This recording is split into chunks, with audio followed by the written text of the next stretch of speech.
Unknown killer on the loose. Clip from a local newspaper. Sinister unknown killer still on the loose.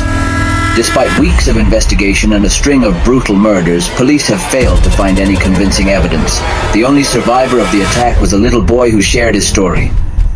I had a nightmare and woke up in the middle of the night. For some reason the window was open, although I clearly remembered closing it before going to bed. I went to close it again and then crawled back under the covers. But suddenly I had this strange feeling that someone was watching me. I looked up and saw a pair of dark, sinister eyes in the beam of light coming through the curtains. These eyes were outlined in black, and they scared the hell out of me. Then I saw his creepy smile, a long, monstrous smile that sent a chill down my spine. He stood there and looked at me, and then, after what felt like an eternity, he said the phrase, "Go to bed."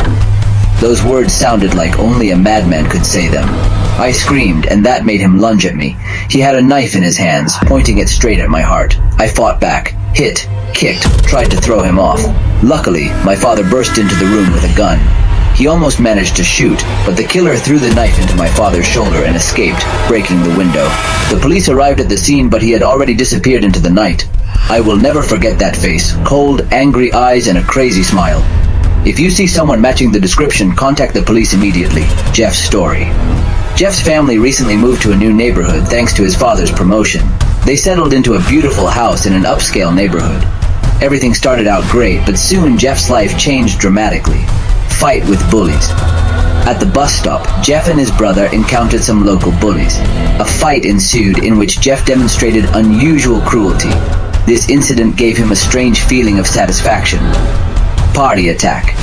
At a neighbor boy's birthday party, bullies attacked Jeff again. A brutal fight ensued, during which Jeff was doused with alcohol and bleach and then set on fire.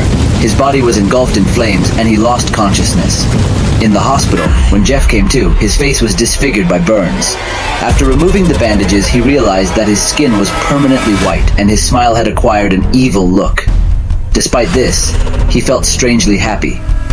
Beginning of horror. After returning home, Jeff killed his parents and left only his brother alive.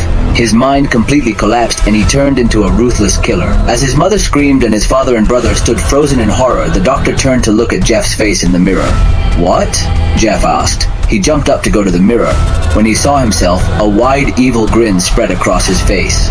His face was distorted. His skin was as white as marble. His lips were bright red and his eyes seemed to have no lids, giving them a permanent mad expression. His mother, shaking, asked, "Jeff, is that you?" Instead of answering, Jeff began to laugh loudly. At first it was a quiet laugh, but then it turned into a manic roar. He raised his hands to his face, baring his teeth. "It wasn't me. It was the best thing that could have happened."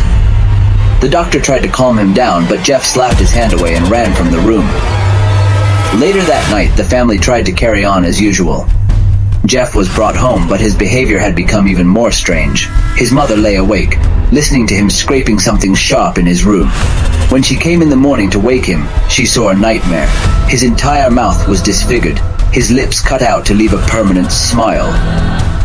"What have you done, Jeff?" she screamed in horror. "You know, Mom, I smile all the time now," he replied, turning around with a knife in his hands. Her scream woke her father, who ran up with a gun, but before he could do anything, Jeff jumped on him, stabbing him to death. He then turned to his mother. "Shh, don't scream. Now you'll smile too." Her scream was the last thing Lou heard before his door burst open. Jeff stood there, covered in blood. "Lou, it's time for us to be together forever." Lou tried to fight back, but he was too weak to take on his brother. Jeff came closer, clutching the knife, and whispered, "Don't be afraid, brother. It won't hurt. You'll be a part of this smile too." Lou screamed, but soon his voice faded. Jeff left a trail of blood behind him and disappeared into the night. Since then, creepy rumors have been spreading around the area. Residents claim that in the dark, they can see a strange figure with a white face, red lips, and a crazy smile looking at them from their windows or from behind the trees. "Go to sleep," the voice whispers before silence falls. The police never found Jeff, and his house burned down shortly after the tragedy, leaving only ashes.